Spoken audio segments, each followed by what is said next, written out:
Hi, I'm Sheena Joy. Welcome to my spooky macrame series. If that's your jam, subscribe so you won't miss a thing.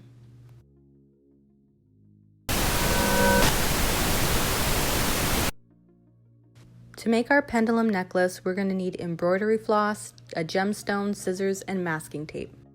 And the first thing we're going to do is put a box knot right in the center of our 8 pieces of embroidery floss. You could also use a square knot in the center if that's easier for you. I chose to do a box knot. So let's lay out our cords, and our plan of attack is to center our gemstone right in the middle, and we're going to do square knots wrapping around it. I'm going to tape it down with the masking tape just to hold it, and we're going to do square knots in a spherical shape.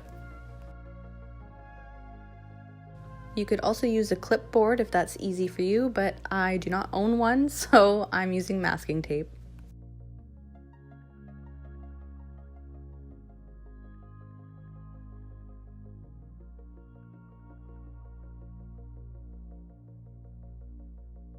So remove the tape and repeat the square knot process on the other side, and then from there on out, we're just going to do alternating square knots all the way around. Be sure to keep checking with your gemstone just to make sure that everything is wrapping properly. And this is what it should look like when it's all wrapped. Okay, so now let's lie it down, and we're going to tape it so that it doesn't move around on us. And next we're going to start working on the necklace portion. So I had decided to do more square knots, but I am going to stagger them a little bit. That way it gives it kind of a lacy feel, which for me, that seems keeping in the theme of Halloween.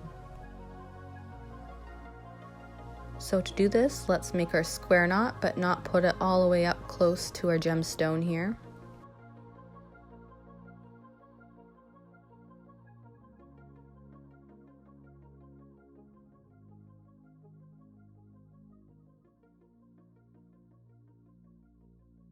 And then we're going to do the same thing for another one.